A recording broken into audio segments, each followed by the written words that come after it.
Hey, Jules Plus Vegan, and as always, welcome to my channel. And for those of you who are new, I know you can benefit. Sorry I've been MIA, friends. That's missing in action. I have been sick again, or still. Like, honestly, I got hit with a cold just kind of out of nowhere on Wednesday. Um, at first I just thought it was like hay fever. My nose kind of started running. I was like, God, what is this? This is just crazy, but it was windy and crazy. And then on Thursday, I was kind of like, I'm afraid it might be more than just hay fever. By Friday, I was pretty much dead to the world, and I just had to take it easy on the weekend. So, you know, if you've followed me, you may know that after 3 years working every day with children. I mean, middle school and third grade and all of them. And somehow I never got COVID, which was amazing, right? Now, granted, of course, as a teacher, I did have the vaccine and stuff like that, but you can still get COVID. So I never got it. And I was just like, yay, God, it's this plant based diet, right? And then finally, just as Christmas break was starting, a much needed Christmas break, I literally got hit with it the Friday before Christmas break. I was sick for all of Christmas break, and that's actually 3 weeks in our district. Sick as a dog for 3 weeks. It took about 3 weeks for me to even test negative. And even after that, because I have asthma, and that's not, oh, well, you're proclaiming you have asthma. No, I have asthma. Okay, like clinically, scientifically, if you check my lungs, if you check scarring on it, like I have asthma. It's not about affirming it. It's just my truth. And so I can usually keep it at bay. I consider it acute, meaning I'm provoked by various things, but that COVID got me hard, and I ended up, just to survive and like be able to function at all, I ended up taking antibiotics, which I hadn't taken in years. I ended up taking 2 rounds of prednisone, which is a steroid, again, just to ease the crinkling and the crackling and not being able to get my breath. And so I did both of those. Well, by then my microbiome was like, we moved out a few weeks ago. And I was like, no, I worked so hard to establish you. And so, yeah, I'm just very vulnerable. I don't prefer to take medication. I got off of all medications almost 13 years ago. And other than this occasional, like it was very rare, I haven't taken medication of any kind. I just use healing pad, ice pack if I need one. And generally, I don't even need one because I have very little inflammation by eating this largely, don't tell me the word, uh, alkaline. Thank you so much. Alkaline food. Anyway, that said, when this hit me, the crinkling started again, the breathing challenges started again, and I will not take medication, and I don't need to. I just need to be aware of the challenge. So, okay, that's where I've been. Short story long. Most people say long story short, but that short story turned out to be very long. All right, my friends, you know me. I don't know. I call myself Jules Plus Vegan. Maybe I should just call myself Topics Galore, Jules, because I change my topics depending on what's going on in my life, right, at any given time. And so right now, I've been struggling. This part isn't news. You guys know, for like over a year and a half, my food has been up, down, totally crazy, faltering, every 7 to 15 days, if you will.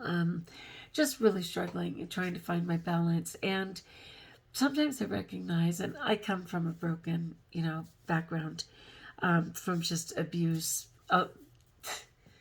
It's a long, story, but really interesting. Like, even though all of my siblings are 1 year apart, their story would not be my story, and they wouldn't even know my story. Like, it's just something for me to overcome that involved many things, from sexual, physical, emotional, neighborhood, children, adults, like cray. Okay, totally cray. So sometimes I realize that I'm operating from my inner child. And if you're not familiar with that concept, yay you. Because it probably means you grew up in a rather balanced natural setting and evolved into an adult and pretty much stay where you are. Not my story. So sometimes, much like a child who's throwing a fit and wants it now and wants all they want and doesn't know to have a boundary and doesn't know to stop when they're full and to stop when they're out of money and just like that whole compulsive thing. I've been kind of caught in that, and I've been realizing I'm probably operating from. In the 12-step program, they say that depending on when you were traumatized, you probably approach life from that age, when you're in that mindset, when you're revisiting whatever that trauma was. And even though my life is full of grace and I've been so blessed on so many levels, every once in a while I fall back into that. Sometimes it's from a 3-year-old's perspective, sometimes it's a 12-year-old, sometimes it's a 17-year-old, and even a 26-year-old when I finally stopped drinking and as a result of being raped. And just realizing that I was not going to put myself in a position of giving my power away that way ever again. But there's other ways to do that. And food is my last one to overcome. I overcame alcohol, praise God, 31 plus years. Overcame being a pill gourmet. It's, I guess, 12 and a half year mark.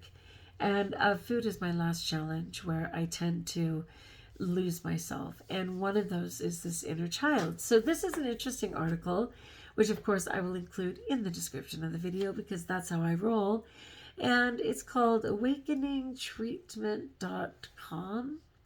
awakeningstreatment.com. And it's actually a clinic and but they have a good article here, and if you're interested, click on it and see what you can get from it. But it says heal inner child wounds to help strengthen your mental health. Okay, I love this first line because it says your childhood is not a separate part of your life. We like to compartmentalize and just go, oh, that was then. I'm good. I grew up. I'm over it. I know that's not true because that little compartment still exists. And in my case, sometimes it rears its ugly head, okay? And I don't want to say like ugly, but a deficit of tools? I mean, a deficit of tools for jewels. Okay. The experiences you had as a child affect your life today. That's a hyperlink. I'm not going to see where it goes, but I'm sure it's of great interest. However, many people are unaware of this connection and end up struggling unnecessarily with physical, emotional, and mental health problems. Do you see the power in that? Wow. Experiences you had as a child affect your life today. They struggle unnecessarily. I love that idea. With physical, emotional, and mental health issues. In this post, we explore inner child wounds, some signs that you may have these wounds, and the best way to heal from past trauma. What are your inner child wounds? I'm glad you asked. Inner child wounds or attachment wounds, and again, that's a hyperlink. We might explore that one, can happen when a child experiences a traumatic experience. It is the emotional and biological responsibility of parents and guardians to create a safe environment for their children, but unfortunately, this doesn't always happen. Sometimes because they're just not aware. Sometimes because they're also operating from an inner child and they're broken in their own right. Sometimes because the devil's real and his minions are very sneaky, let's be fair. Some parents and guardians don't accept this responsibility, fair enough, aren't aware of this responsibility, word, or don't have the capacity to fill this responsibility. Hello? You heard it here at Jules Plus Vegan. All these articles are one and done, so I have not read it, but I love it when I pre-say what it's about to say because that just affirms I'm familiar. All right, so 4 inner child wounds. Like these are the 4 common wounds. Get ready. Number 1, abandonment wound. If you were abandoned as a child, you may fear being alone or left out. Now, it may be literal abandonment, though that's kind of rare. It could be just plain old neglect, which makes you feel abandoned. It could be a parent who died. not their fault. It could be someone in a divorce situation. And of course, there's just plain old leaving. But the child confuses it, right? Because even though they might be leaving their partner, at the end, the result is the same. The child is also left, right? Okay, number 2, trust wound. If the adults in your life didn't protect you from danger, you may feel insecure or afraid of getting hurt. And again, I can't blame my parents for not protecting me from danger, because often they weren't even informed or aware that it was happening, Guilt wound. If you were made to feel guilty as a child, you may not like to ask for favors or set boundaries. That is a very real reality for me, most certainly, where, I was shamed a lot. Some of it is real, and some of it was just true for me because it's how I perceive things. But again, the result is the same. Number 4, neglect wound. Experiencing neglect as a child can lead to low self-esteem, because are you worth it? I mean, they neglected you. Maybe you're not worth it. Repressed emotions. Maybe it wasn't safe to express those emotions. And difficulty saying no. So get that. All right, know the signs. While there are many signs of a wounded inner child, these are some of the most common. Are you ready? Number 1, people pleasing. Such as trouble saying no. Difficulty setting and enforcing boundaries. Feeling guilty for standing up for yourself. Avoiding conflict at every chance possible. Fear of abandonment or letting go. Feeling inadequate or unworthy. Constant criticisms, like a strong inner critic. Girl, I wrote the book on that. I mean, I came from hypercriticism, kind of under the premise of, it'll make them try harder, work harder, fight to overcome. But all of that just turned on me. And the dialogue in my head, I would not wish on anyone. Afraid to ask for help or fear of being a burden. Yeah, I'm super familiar with a lot of these. So how to heal? Fortunately, it is possible to heal your wounded inner child. It's important to put in the work to do this. Otherwise, you may experience difficulties in adulthood, such as relationship troubles, substance use, low self-esteem, and more. And, in the 12-step program, especially for alcoholics, it says an egomaniac suffering from an inferiority complex. I so get that, right? It's like one or the other, either on top of the world and all that and bossing and running everyone, or just feeling so inferior and so unworthy, and like it's just one extreme or the other. I'm super familiar, unfortunately. So some healing can be done on your own. For example, you can reflect on your childhood. Write a letter to your inner child. That's actually a really good one. And embrace your feelings. This is how you process past experiences, heal them, and let go. You can also benefit from talking to someone, such as certainly a sponsor if you're in a 12-step program, but more importantly, like a mental health professional, someone who's trained in this area.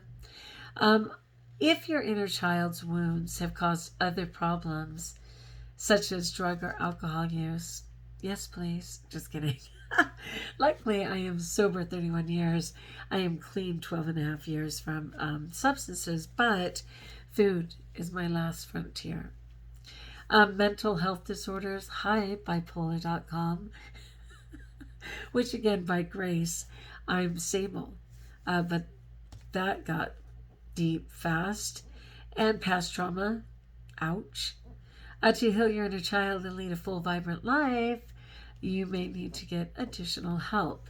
Okay, let's go back. We're going to go back to 2 sections. The first one is experiences you had as a child affect your life today. Let's go. And I'm going to revisit this. You'll have to let me know if it's of interest to you. The largest study of its kind, Kaiser ACE study.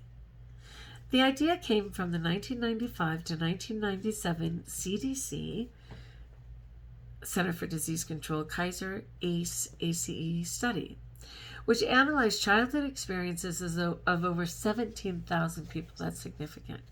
A physical assessment was also done on these individuals. The data found that ACEs are common across all populations.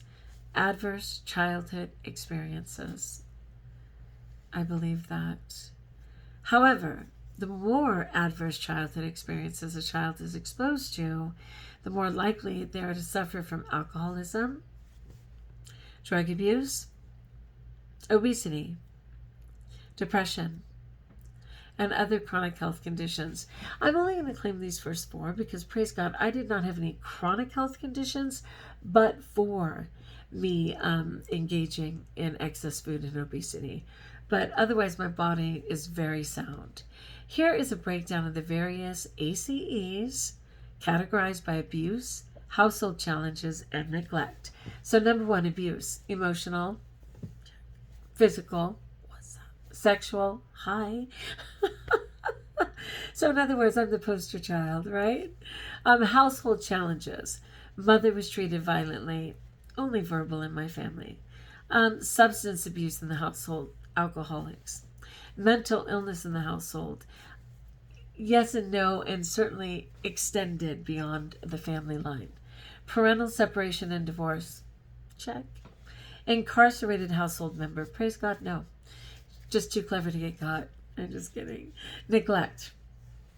Emotional neglect, physical neglect. No, not really. Emotional, I mean, come on. It was a huge family. What we didn't get from our parents, we got from siblings. It's all good. So I'm going to decline on that part. Sadly, the study found that people with 6 or more adverse childhood experiences died 20 years earlier on average than individuals without ACEs. Knowing how influential ACEs are to a person's life, it's important to understand how they can be prevented. Well, prevented would be brilliant, though child isn't responsible for that. So rather than prevented, unless they mean generationally, I would say how you can work to heal. So emotional was true, physical was true, sexual was true, substance abuse was true, mental illness was true, divorce was true. So at least 6, and if I'm probably in denial, there might be like a 7th. I'm good. So anyway, I'm high risk, but I'm not dying early. Praise God, only because I found a better way in terms of plant-based vegan, getting off meat, stopping the alcohol, like all of those things are going to definitely help me. But otherwise, maybe what it should be said is unattended. It could lead to that, you know what I mean? But if there's a very deliberate behavior change, not likely. Okay, so it says, can we prevent ACEs? ACEs can affect people from all walks of life. The key is minimizing ACEs and providing young children with safe, stable, loving homes. Duh. This could be as simple as getting help for someone in the family with drug addiction or mental illness. However, recognizing the signs of abuse and intervention with professional services could be much more challenging. Here are some ways to prevent ACEs. Again, I'm not really looking to prevent it. I'm already grown, but I would have liked them to say this is how to overcome those who are already at 6+. But some ways to avoid are mental illness and substance abuse treatment, home visiting programs for women who are pregnant or have newborns, social support for parents in low-income families, parenting training programs, intimate partner violence prevention, parent support programs for teens, teen pregnancy prevention programs, and child care services. And you know what? All of these things are around. If you're not familiar with 211, 211 is a great resource that you can call in the United States that definitely provides many of these things because it is largely focused on family and the needs of family. So yeah, all of that's great. This is the next section that I'm most interested in, healing from ACEs in adulthood. It's clear that there is a connection between childhood trauma and later life health and well-being. When people start treatment, and again, this is an article from a center, so they're going to encourage that, but we can fill in the blank. Our goal is to uncover the underlying reasons for substance abuse, eating disorders, or mental illness through therapy. Many of our clients can identify previous ACEs that affect them in adulthood. I am completely awake. I'm wide awake. Do do do do do do. Our goal is to process adverse childhood experiences and work through them in a healthy manner so that healing can begin. We can also help clients get their lives on track through treatment and alternative therapies. La la la la la. Okay, so that's not gonna, yes, a good awareness on how many I'm affected by. I'd be interested to know, if you're brave enough, how many you were affected by. But that is not going to help me today. So let's go. If this is too long, pause here and come back to this video. You can always pause and come back. What are inner child wounds? You know what? We're going to wait on that and go a little more into that abandonment, trust, guilt, those different wounds. Yeah, we will visit the attachment wounds. And we're also going to visit how to heal. It's possible to heal. All right, but that is a video, my friends, for another day, as in mañana. Yeah, I'll try for tomorrow. Things are a little cray in my life. We're in the middle of state testing. I'm still healing from this. There's stuff, but my JVV community means so much to me. So yes, I will make the time. We'll pause it here. All right, like if you like, join us if you haven't. Subscribe. Let me know in the comments below how I may support you. Can you relate? Is this of interest to you? I'm going to keep going and just explore this a little bit more, because I was just sort of aware, and I was also talking to a friend, and we were both kind of recognizing that our inner child is up to no good. Like, seriously, just rearing its head and kind of running the show, And sometimes for me, that's just avoiding issues. And I would rather a kid take the helm because I'm tired of being an adult, that kind of thing. But no, I'm going to reel it back in. I don't fish, but I'm going to pull that child back in and get my life in order. You heard it here. All right, until we talk again, we can heal from all of this. And therefore, we're blessed.